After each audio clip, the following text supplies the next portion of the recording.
Hey, what is up? Welcome to this episode of the Entrepreneur to Entrepreneur podcast. As always, I'm your host, Brian Lofermento. I don't think I've ever confessed this publicly on the air, but I'm absolutely going to air this dirty laundry here today in this episode. And that is, it is so hard to find lawyers who also make great podcast guests. And the reason is that most lawyers, their answer is either, I don't know, it depends. Or these are lawyers that aren't able to articulate and build and architect a vision of a company that far transcends just what it is that they do. And I'll tell you what, today we're all in for a real treat because we have found not only a lawyer, but a co-founder, someone who is an entrepreneur at heart, who has built an incredible firm that, gosh, the more I research all the things that they do, it's not a law firm. It's a firm that actually makes a difference in many powerful ways in their clients' lives, and also beyond that in their community. So much that I admire about today's guest business. Let me introduce you to him. His name is Justin Weinstein. Justin is the founding partner of Weinstein Legal Team. He started the firm in 2016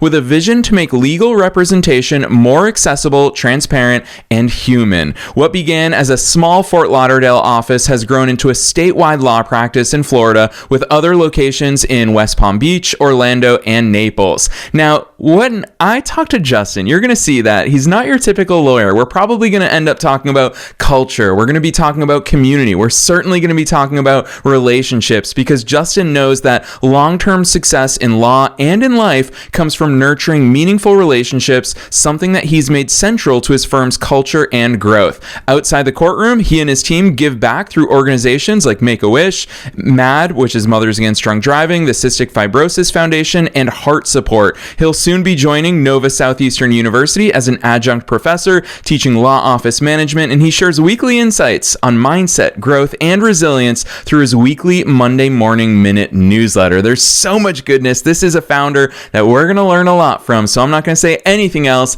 Let's dive straight into my interview with Justin Weinstein.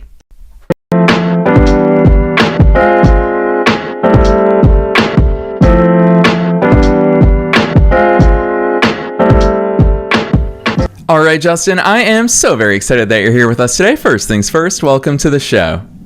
Thank you so much, Brian, for having me. I'm really excited. Heck yes. Well, you heard, I didn't tell you that off the air. I figured I'd spill the beans on the air, but you are not the typical lawyer, and it's so hard to find incredible founders in your position who just so happen to be a lawyer. It's going to be really fun to navigate all sides of the many hats that you wear. So let's kick things off. Take us beyond the bio. Who's Justin? How'd you start doing all these cool things? That's so funny. I was listening to the intro and I want to say, objection. Wait a second. I know some lawyers that are, able to talk on the mic and tell them about their other things going on besides lawyering and going into a courtroom and all the things that you typically hear about lawyers.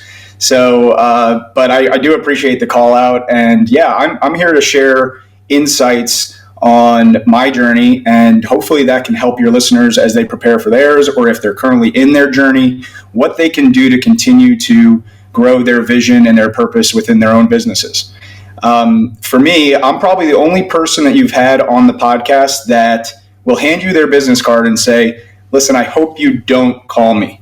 And that's because if you do, something life-changing has happened, whether that's an accident, an arrest, anything legal that people call me for. And that is a tough thing to say to someone, hey, don't call me, because ultimately we're running a business.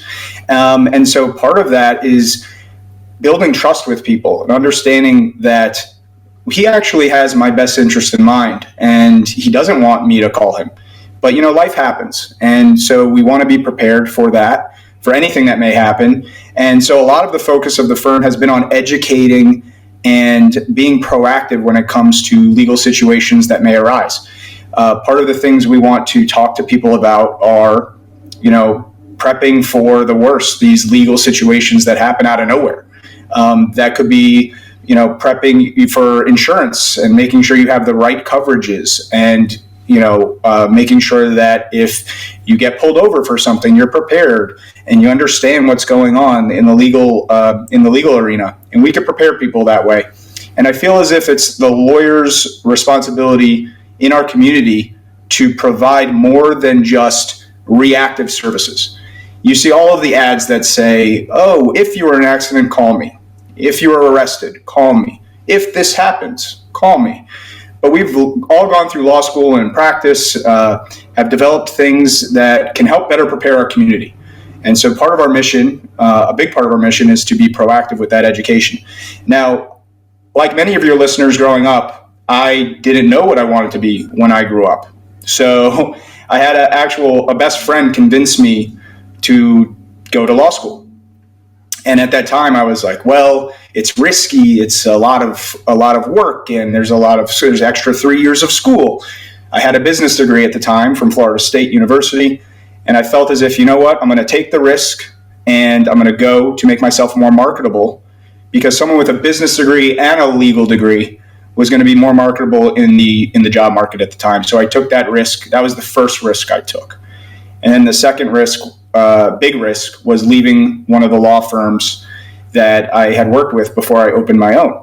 And so part of my message today is be willing to take risks, obviously calculated, but in order to really grow professionally and as an entrepreneur, you need to be okay and comfortable with risk. So again, Brian, thanks for having me. I'm excited to talk.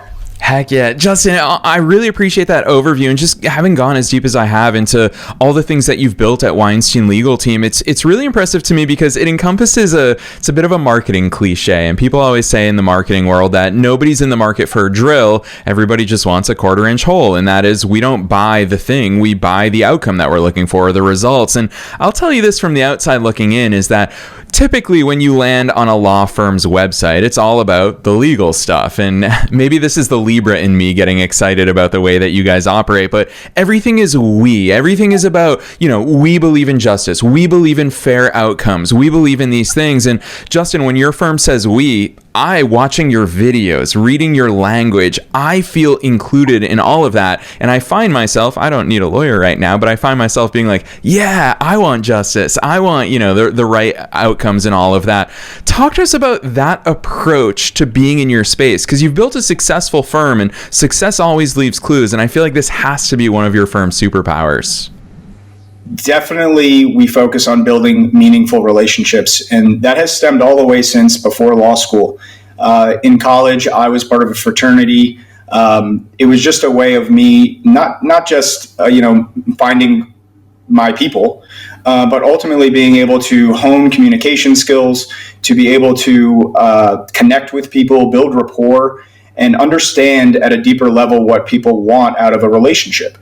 A lot of times people will walk around at surface level saying, how are you? I'm good. And that's not really getting to the deeper level of things. It's almost our subconscious, and we're just automatically answering the way that we've learned how to do that since we were younger. But we can have more meaningful conversations, and that's what I've instilled in the law firm. And part of that is also to understand that our clients are human beings that have a story to tell. And the best way to get to that story is to ask proper, deep questions that allow them to share with us what they've been through. And we get a keen understanding of what that's like. It's one of our core values is empathy. Stepping into someone else's shoes requires more than surface level communication. So on a person-to-person basis, we're talking about asking deep questions so we can really step in their shoes and then humanize them. In the case of personal injury, would be to insurance companies to make sure that they understand what this person has been through at a real human level. In terms of communities and community building, that is something that we take very seriously, and we love contributing to our local community in many different ways. And we've found that a lot of our fulfillment out of a firm and on a personal level comes through the ability to bring people together. And so those are some of the key aspects that I brought into the firm. And by the way, all of that as being the forefront leads to the ultimate growth, not only of our community, but of our employees, which then leads to financial benefit, obviously, and the ability to then reach that message and basically reach a larger audience as we continue to grow throughout the state. So well said, Justin. I'll confess this on the air, is that as someone who interviews a lot of entrepreneurs and founders, I often pay attention to where their stories start. And I mean that in the sense that a lot of people will want to hear, and I'm excited to go here with you on the air, is that where did this culture come from? You've been so successful at building this culture into your firm. What stands out to me as a listener is that when you start talking about culture, the story actually starts so much longer. You went straight to, this actually happened before law school. This is my attitude towards it. And I think what's really admirable about the way that you operate is not every founder is able to take the culture and the values that are embedded inside of them and apply it to a growing firm that has so many employees, that has so many clients across the entire state. What did that look like? Because you've been very successful at building your values, your way of looking at things into that culture across many different people. Well, a little selfishly, I thought about what I wanted my life to look like in the future.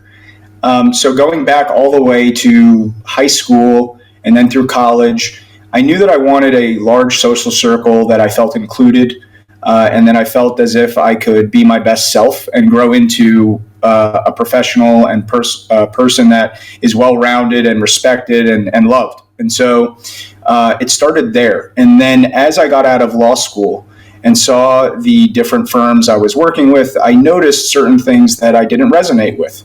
And I took I guess you can call opportunities to grow a better culture, and I brought them into my firm. It's like, where would I want to be as an employee of a law firm, coming into work every day and really feeling as if I'm valued, I'm seen, I'm heard as a person, as well as I feel good to be here. You know, a lot of times you go into an office and you don't feel as if it's your second home. And sometimes the office is where you spend more time than your actual home. So how do we make that more comfortable and safe for employees to do their best work and to grow as professionals?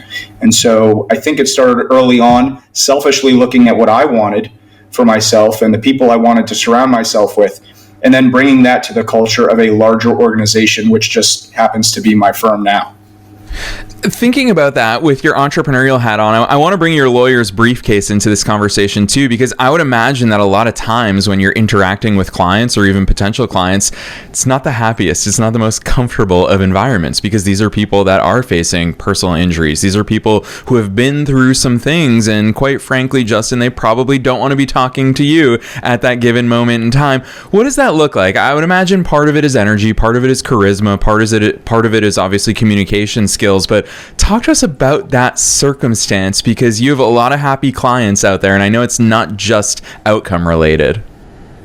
It's definitely honing skills to build rapport and empathy. As you mentioned, you mentioned it's not just charisma. It is a mixture of things on how to connect and really show that you are there with the person and listening. So when someone comes to us and they say, you know, I got in this horrible accident, or I was arrested and I'm facing X amount of years, or maybe it's a parent of someone that's been in one of those two situations, we know that this is one of the most difficult times in their life.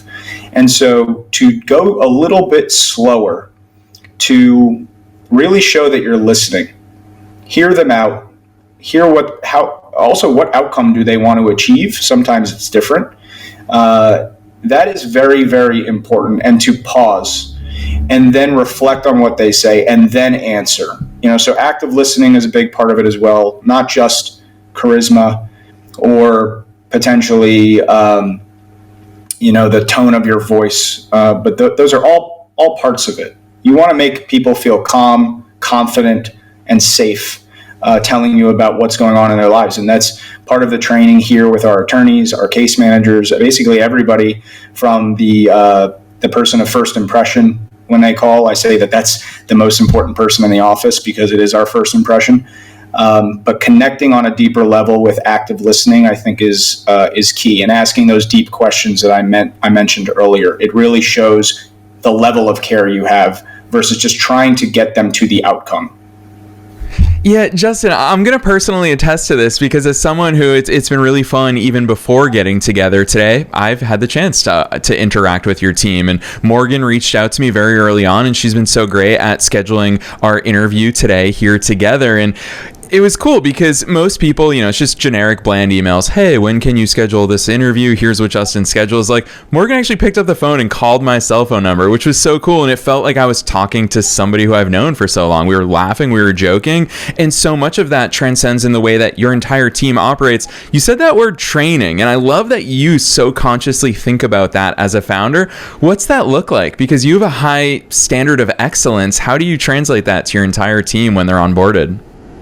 Yeah, something I'm proud of is how many employees we have that have been here longer than half the time of the firm. So we're actually in our 10th year, and we have approximately half of our employees, which I think we have 28 now, that have been here, let's say 4+ years. So we're on our 10th year. They're pretty much halfway with me, and they've stayed that long, I believe, because of the environment that we've created of growth and opportunity. And part of that has to do with the training that you just mentioned. It's very easy as an entrepreneur and someone who has a million different hats and things to go through and try to different responsibilities, right, as you're starting out especially, to only focus on what you have to do throughout the day. But when we hire someone, an employee, you have to remember that that employee should be buying back some of your time of something that you're doing.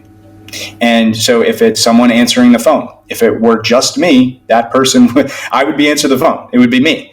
And so how do we then cultivate the ability for people to understand that it's their responsibility, and it's our responsibility also as a firm to grow their skill set. It also keeps them invested in the firm if they know that the firm is invested in them. So if I'm able to know of, let's say, some sort of webinar or a seminar or something in regards to, let's just say, answering the phone, transferring calls, data entry systems, any of those things, and it's got the ability to help someone get better in their role, they're going to feel nurtured, they're going to feel invested in, and they're going to ultimately stay, because they're just going up and up and up as far as their skill set and their ability to provide services. And then also on the flip side, feel fulfilled. I believe growth is directly related to fulfillment in whatever it is that we're doing. So that's where the training comes from. And that's why I think it's so important to step outside of what do I have to do today versus, okay, let's make sure that we're growing some of the employees and that they have that feeling of inclusivity and investment from the business. Yeah, it's really cool hearing those insights, Justin. I appreciate the way that you share those. It's clear to me that once someone comes into your ecosystem, it's very obvious that you guys have thought of so many different aspects and components of it, and you deliver a really great experience, not just for team members, but also for your clients as well. But my question, I've always wanted to ask an attorney this, and fortunately I get to ask a Florida-based attorney this, because you and I both live in areas where every single billboard seems to be a different law firm. So I've got to ask you this question. In such a noisy space, how the heck do you stand out in that marketplace when people haven't experienced you just yet? Yeah, that's a great question, and it's an ongoing research experiment, I would say. I by no means say that I'm an expert in marketing, but what I can tell you and what I believe is of value to your listeners is that I'm continuously looking to level up and do research and look into what is the cutting edge of that particular subject. If it's marketing that we're talking about, I want to know what is out there that maybe I'm not privy to or understanding. I read a lot. I'm part of a mastermind group that deals with marketing. And so billboards are one part of it. And yes, you see a lot of them. And a lot of them are really based on perception, the public's perception of, is this a powerhouse firm? Is this, someone that has, I guess, enough resources to be able to buy a billboard? And so part of that is the mental game. And the other portion would be the ability to get a message out to a large group of people, especially one that the target is in their vehicle. And we're talking about accidents. So it just so happens that fits perfectly into the personal injury space, where the majority of our cases happen to be car accidents. But that doesn't mean we don't handle other types of cases. So back to your question, I think that creating that environment where you're and that mindset where you're consistently honing your skills, looking for new information.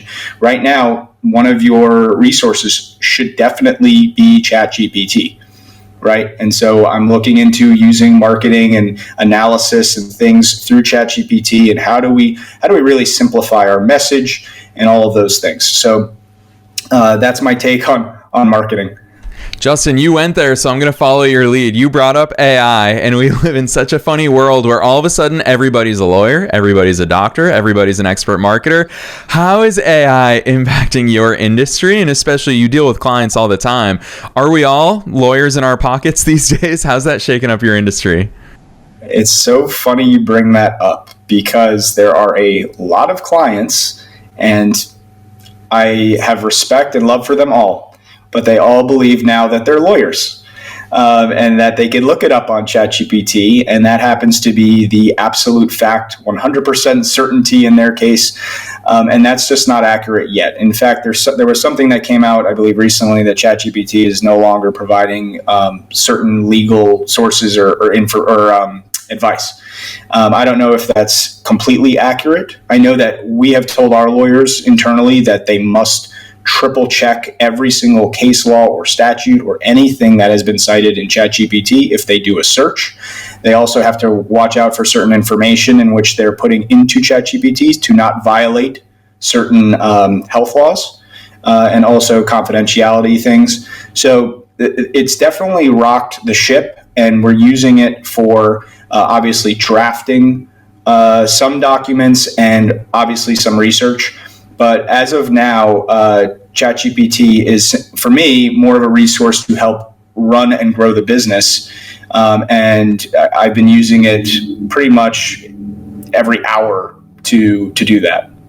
It's really cool to hear. It's a fun part of the conversation with founders that we've had on throughout this year is talking about personal, internal usage of AI, because it is a tool, and why would we as founders not use this very powerful tool? Not just, of course, for you in your legal work, but also I would imagine it's a business thought partner, a strategic partner. And it's so cool that we all get to leverage that. It's also a line of conversation that we've gotten into a lot, especially over the course of 2025, racing into 2026 starting, is stepping into that role as executive. And Justin, you've made that step up in such an interesting way in your career of just being an attorney, working at another law firm, starting your own, which now all of a sudden you had to think about billing, you had to think about all those things, and then bringing on a team of dozens of people at this point. You've had to evolve along that way as well as a founder, as a leader.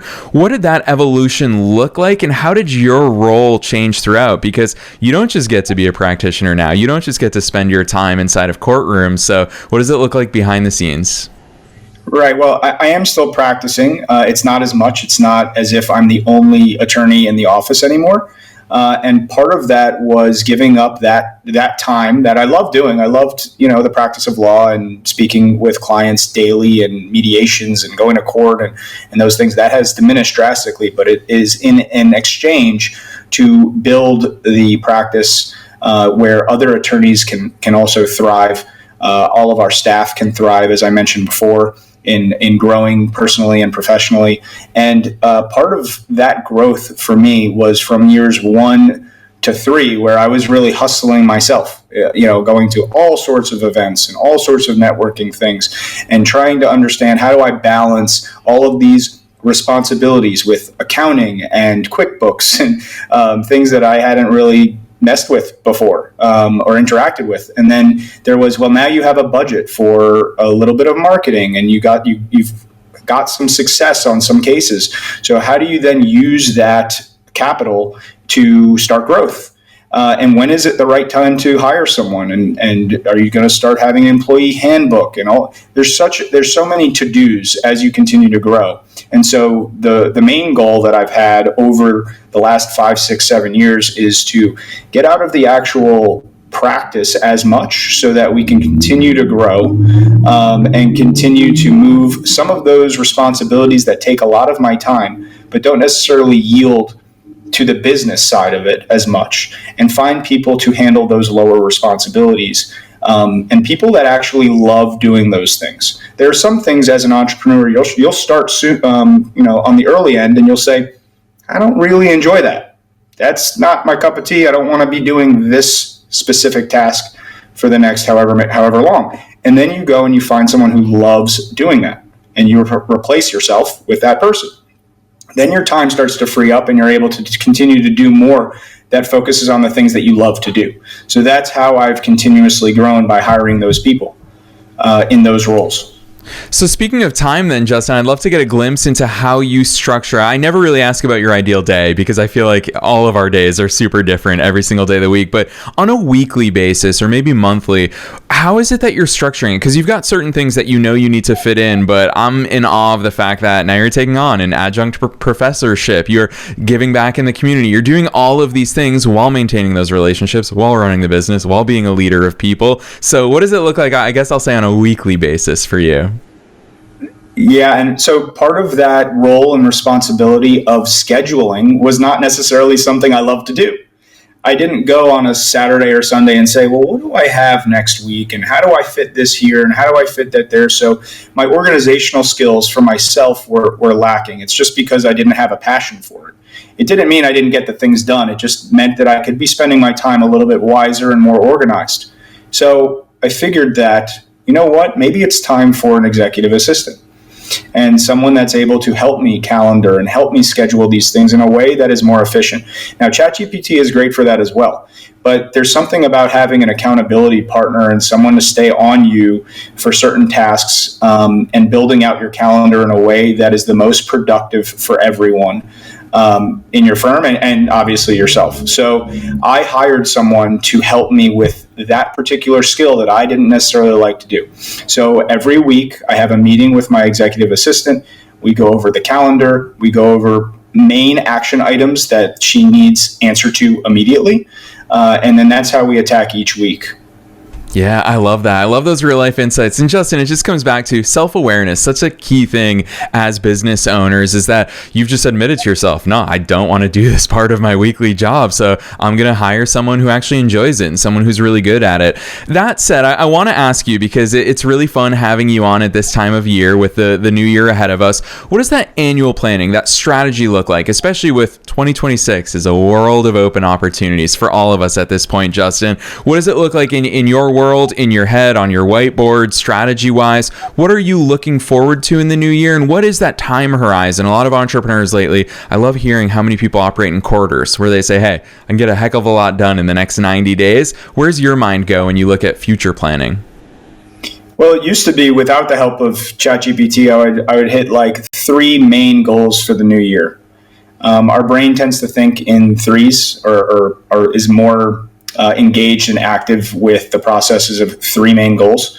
I do like the idea of sub goals and kind of like deadlines, so to speak. So as you mentioned, in the first 90 days, I want you to do this portion of this particular goal.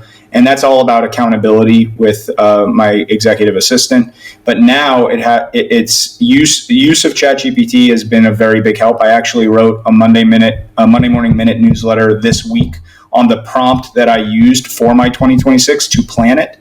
I sent it directly with an Excel spreadsheet or a Google Sheet, a Word document on the breakdown of the sub goals, and an accountability spreadsheet with my executive assistant, so that's actually the next meeting we're going to have, is to go over those goals and the deadlines so that we can hold ourselves accountable to it. And I think that, and I might have mentioned this earlier, but follow up and accountability, I believe, is one, if not the most, definitely top to the keys to successful growing of a business or a practice.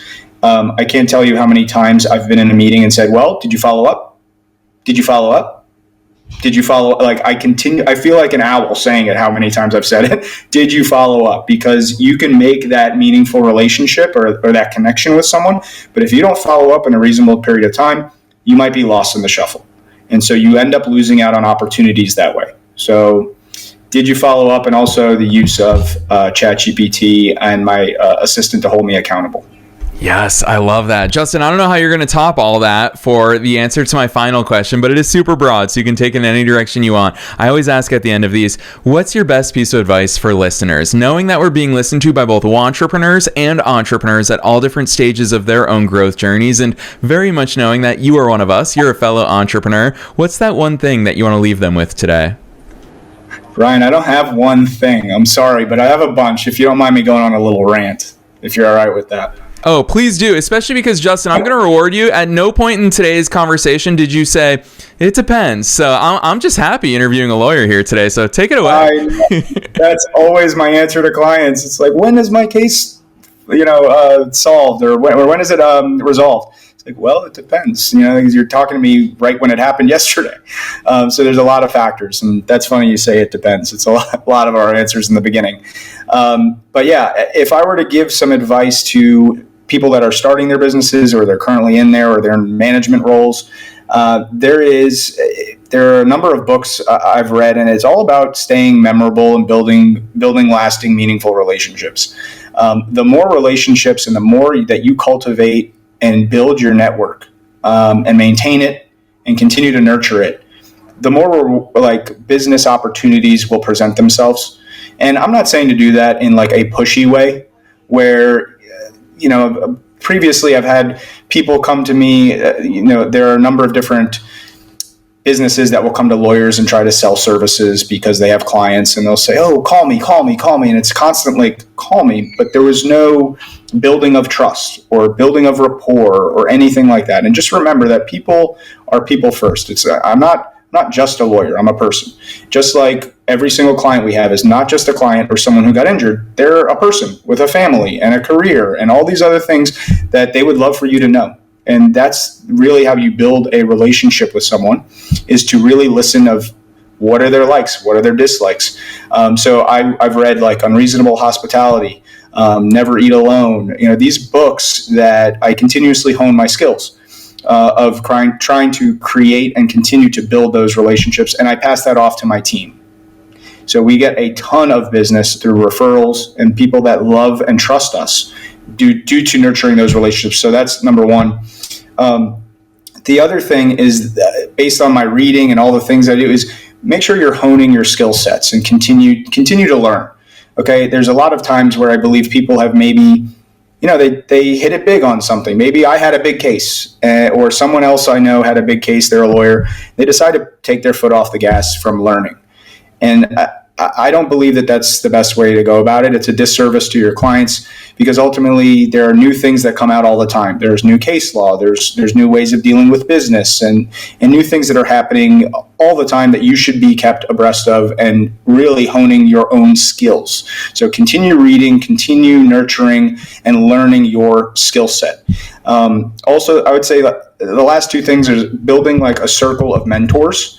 So in my line of work, there's a lot of questions regarding employment law and IP law, intellectual property, and ethics, the ethics and practice of law. And those are just a few examples. But I have a number of lawyers and other professionals, accountants, etc., that I trust and I go to when I have any sort of question. And I trust them, and they're going to give me that answer very, very quickly. And I'm able to then maneuver and make decisions fast as an entrepreneur. And it's been really helpful having that circle of mentors. I also have a mastermind group that I mentioned earlier, but being part of these groups where there are people just like you that are fighting for, making their business better and growth and all these different problems that they need help solved. They most likely have been through it or can help you with your problems. And lastly that's part of the prep for the unknown. As an entrepreneur, you have to prep for the unknown and what you don't know. And that means making sure you have insurance contingencies in place. You're able to see what could happen in the future. What if this law changes? Will I lose half my business? What if this person who's a key player in our business leaves? How do I make sure that those responsibilities we stay on top of them? And so making sure that you plan for the worst case scenarios, and that'll give you a lot of comfort as you continue to grow and make decisions. And that risk taking, all about the risk taking on the entrepreneur side. And so you want that level of comfort as well. So I hope I provided some things to think about as people open their practices or continuously growing their businesses. Those are a lot of the things that have helped me, Brian.